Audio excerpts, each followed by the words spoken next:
क्या होगा जब एक माँ अपनी बेटी को बचाने के लिए मौत के मुंह में उतर जाएगी? क्या रूही अकेले ही उन खूंखार बच्चों के तस्करों का सामना कर पाएगी, या फिर रुचिता हमेशा हमेशा के लिए देश छोड़ने पर मजबूर हो जाएगी?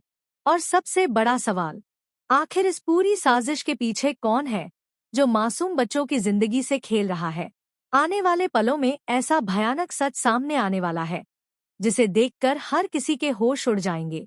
इसलिए इस कहानी को आखिर तक जरूर देखिए।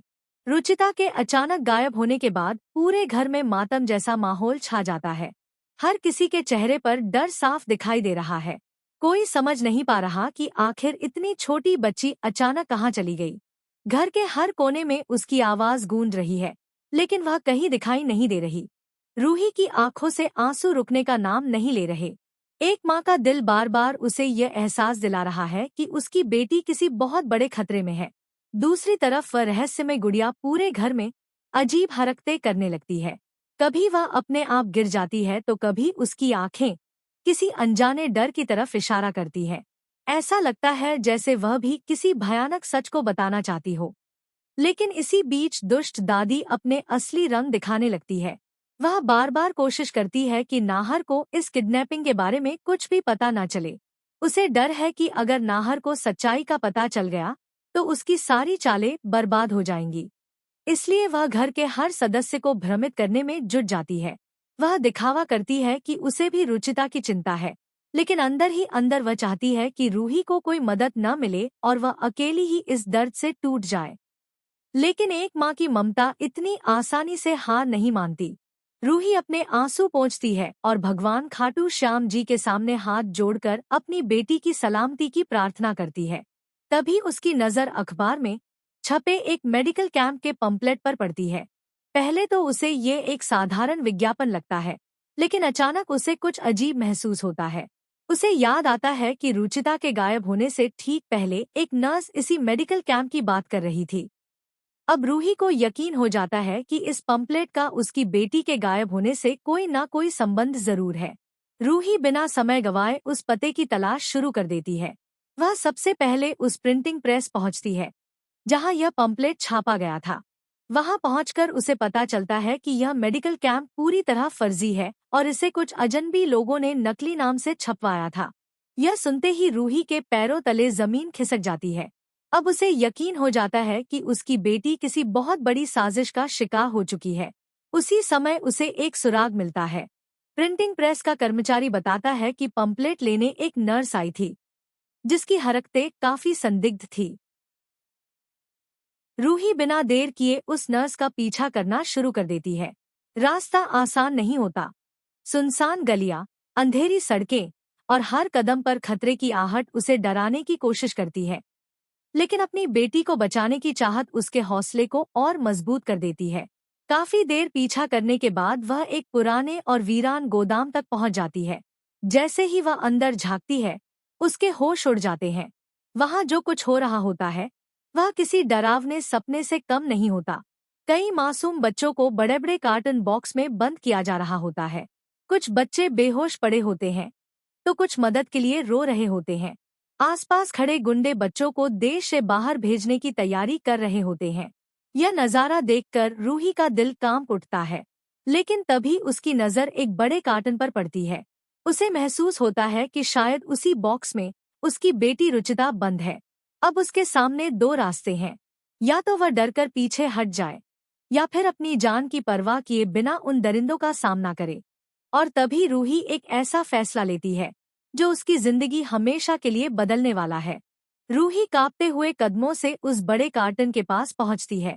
उसके दिल की धड़कन इतनी तेज हो चुकी होती है कि उसे अपनी सांसों की आवाज भी सुनाई नहीं दे रही होती। वह इधर-उधर नजर दौड़ाती है और जैसे ही उसे यकीन हो जाता है कि कुछ पल के लिए गुंडों का ध्यान दूसरी तरफ है, वह धीरे धीरे कार्टन को खोलना शुरू कर देती है। उसके हाथ कांप रहे होते हैं, आंखों में आंसू भरे होते हैं और उसके मन में बस एक ही प्रार्थना चल रही होती है, हे खाटू श्याम जी, मेरी बच्ची को कुछ मत होने देना। जैसे ही कार्टन खुलता है, रूही की आंखें फटी की फटी रह जाती है। उसके सामने बेहोशी की हालत में रुचिता पड़ी होती है। उसकी मासूम बेटी के हाथ बंधे हुए हैं और चेहरे पर डर साफ दिखाई दे रहा है। अपनी बेटी को उस हालत में देखकर रूही टूट जाती है, लेकिन वह खुद को संभालती है। वह तुरंत रुचिता को बाहर निकालने की कोशिश करती है।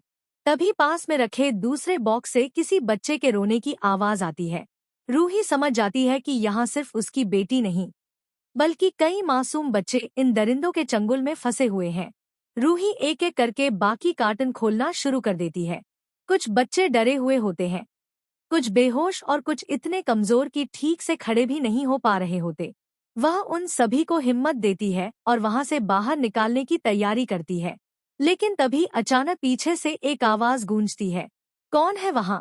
यह सुनते ही रूही के पैरों तले जमीन खिसक जाती है। एक गुंडे की नजर उस पर पड़ चुकी होती है। अगले ही पल पूरा गोदाम शोर से गूंज उठता है। सभी तस्कर रूही की तरफ दौड़ पड़ते हैं। एक गुंडा उसका हाथ पकड़ने की कोशिश करता है, लेकिन रूही उसे धक्का देकर बच्चों को लेकर भागने लगती है। चारों तरफ अफरा तफरी मच जाती है। गुंडे लगातार उनका पीछा कर रहे होते हैं। एक तरफ मासूम बच्चों की जान का सवाल होता है और दूसरी तरफ खूंखार तस्करों का गुस्सा। रूही को समझ नहीं आता कि वह क्या करे। तभी एक गुंडा उसके सामने आकर खड़ा हो जाता है और कहता है, तुमने बहुत बड़ी गलती कर दी। अब तुम यहाँ से जिंदा नहीं जाओगी। रूही डरती जरूर है, लेकिन हार नहीं मानती। वह पूरी ताकत से गुंडे का सामना करती है। तभी अचानक उसकी नजर एक मोबाइल फोन पर पड़ती है, जो भागदौड़ में किसी गुंडे के हाथ से गिर गया था। वह तुरंत फोन उठाती है और उसमें आखिरी डायल नंबर पर कॉल कर देती है। दूसरी तरफ वह कॉल नाहर के फोन पर लग जाती है। नाहर पहले से ही रुचिता के गायब होने से परेशान होता है।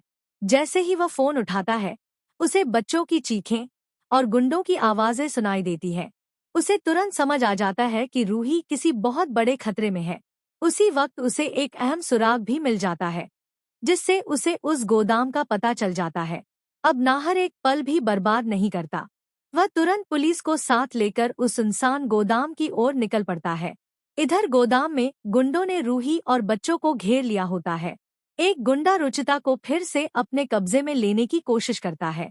रूही अपनी बेटी को सीने से लगा लेती है और कहती है, जब तक मैं जिंदा हूँ, कोई मेरी बेटी को मुझसे दूर नहीं कर सकता।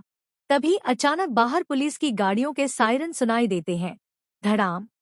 गोदाम का दरवाजा खुलता है और नाहर पुलिस के साथ अंदर एंट्री करता है। यह देखकर गुंडों के चेहरे का रंग उड़ जाता है। पुलिस तुरंत चारों तरफ से उन्हें घेर लेती है। कुछ गुंडे भागने की कोशिश करते हैं, लेकिन पुलिस उन्हें पकड़ लेती है। नाहर भागकर सबसे पहले रूही और रुचिता के पास पहुंचता है। वह अपनी बेटी को सुरक्षित देखकर राहत की सांस लेता है। वहीं रूही की आंखों से खुशी के आंसू बहने लगते हैं। लेकिन कहानी यहीं खत्म नहीं होती। पुलिस जब गुंडों से पूछताछ करती है, तब एक ऐसा नाम सामने आता है जिसे सुनकर सबके पैरों तले जमीन खिसक जाती है।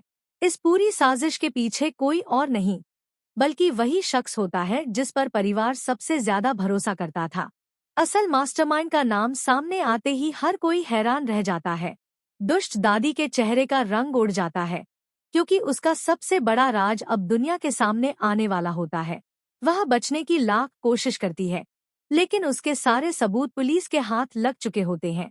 आखिरकार बच्चों की तस्करी करने वाले पूरे गिरोह का पर्दाफाश हो जाता है। सभी बच्चे अपने परिवारों से मिल जाते हैं और रुचिता भी सुरक्षित अपने घर लौट आती है। लेकिन जाते जाते दुष्ट दादी एक ऐसी धमकी देती है, जो यह इशारा करती है कि उसकी कहानी अभी खत्म नहीं हुई है। उसके चेहरे पर एक रहस्यमयी मुस्कान होती है और वह कहती है, तुम लोगों ने इस बार जीत जरूर हासिल कर ली, लेकिन खेल अभी बाकी है। दादी की यह बात सुनकर रूही और नाहर एक दूसरे को देखने लगते हैं, क्योंकि उन्हें एहसास हो जाता है कि आने वाला खतरा पहले से भी ज्यादा बड़ा और खतरनाक होने वाला है।